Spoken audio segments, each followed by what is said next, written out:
ನಮಸ್ಕಾರ ರೀ ಎಲ್ಲರಿಗೂ. ನನ್ನ ಮಗಳಿಗೆ ನೋಡ್ರಿ ಇದನ್ನು ಮಾಡಿಕೊಂಡು ನಮ್ಮ ಸೋದರ ಮಾವನ ಹೆಂಡತಿ ಅವರೆಲ್ಲರೂ ಕುಬ್ಸ ಮಾಡ್ಲಿಕ್ಕೆ ಬಂದಿದ್ದರು ನೋಡ್ರಿ. ಅವರು ಅಡುಗೆಯನ್ನೆಲ್ಲನೂ ಮಾಡ್ಕೊಂಡು ಧಾರವಾಡದಿಂದ ಬಂದಿದ್ದರು ರೀ. ನಮ್ಮ ಸೋದರ ಮಾವನ ಹೆಂಡತಿ ಸೊಸಿ ಮೊಮ್ಮಗಳು ಎಲ್ಲರೂ ಬಂದಿದ್ದರು ನೋಡ್ರಿ. ಇವ್ರು ನಮ್ಮ ಸೋದರ ಮಾವನ ಹೆಂಡತಿ ಅಣ್ಣನ ಮಗ ರೀ. ಅವರು ಈ ಥರ ಅಡುಗೆಯನ್ನೆಲ್ಲ ಮಾಡ್ಕೊಂಡಿದ್ರು. ಅವ್ರು ಆರತಿ ಮಾಡ್ಲಿಕ್ಕತ್ತಿದ್ರು ನೋಡ್ರಿ.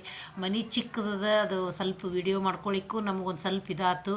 ಅಂದರೂ ವಿಡಿಯೋ ಅಷ್ಟರೊಳಗರ ನಾನು ಮಾಡ್ಕೊಂಡಿದ್ದೆ ನೋಡ್ರಿ. ಅವರು ಎಲ್ಲನೂ ಕೂಡಿಸಿ ಮೊದಲಿಗೆನ ಕೂಡಿಸಿ ಆರತಿ ಮಾಡಿ ಅದನ್ನೆಲ್ಲನೂ ಮಾಡ್ಕೊಂಡಿದ್ರು ನೋಡ್ರಿ. ಅವ್ರು ಗುಡಿ ತುಂಬಿ ಇಬ್ಬರು ಒಂದು ಸ್ವಲ್ಪ ಅಂದ್ರೆ ರಾತ್ರಿನೇ ಬಂದಿದ್ರು ನೋಡ್ರಿ. ಇವರ ನೋಡ್ರಿ ನಮ್ಮ ಎರಡನೇ ಸೋದರ ಮಾವನ ಹೆಂಡತಿ ಮತ್ತು ಈಕಿ ಸೊಸಿ ರೀ. ಅವರು ನಮ್ಮ ಮಾಮನ ಸೊಸಿ ಅವರನ್ನೆಲ್ಲನೂ ಆರತಿ ಮಾಡಿದ್ರು. ಅವರಿಗೆ ಅಡುಗೆ ಅದನ್ನೆಲ್ಲನೂ ಮಾಡ್ಕೊಂಡು ಬಂದಿದ್ರು ನೋಡ್ರಿ. ಈ ಥರ ಅಡುಗೆ ಅದನ್ನೆಲ್ಲನೂ ಚಂದ ಇದ್ರು. ನಮ್ಮ ಮಾಮ ನೋಡ್ರಿ, ಅವರು ನಮ್ಮ ಮಾಮ ಅದು ಹುಡುಗಿ ನೋಡ್ರಿ.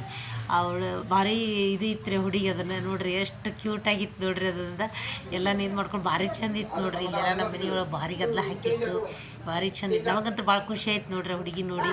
ಮೊದಲಿಗೆ ಚಿಕ್ಕದಿದ್ದಾಗೂ ಹಂಗೆ ಇತ್ತು ನೋಡ್ರಿ. ಅದನ್ನ ಭಾರಿ ದಾನ್ಲೆ ಹಾಕೋದು, ಗದ್ದಲ ಹಾಕೋದು ಅದನ್ನೆಲ್ಲನೂ ಮಾಡ್ಲಿತ್ತಿತ್ತು. ಭಾರಿ ಚಂದ ಇದನ್ನು ಮಾಡ್ತು ನೋಡ್ರಿ. ಈ ವಿಡಿಯೋನ ಹೆಂಗಾಗಿತ್ತಂತ ವಿಡಿಯೋ ಹೇಳ್ರಿ, ಎಲ್ಲ ಹಾಕ್ಲಿಕತ್ತೀನಿ ನೋಡಿರಿ ಫ್ರೆಂಡ್ಸ್. ಹೆಂಗಾಗಿತ್ತಂತ ಹೇಳ್ರಿ. Thank you.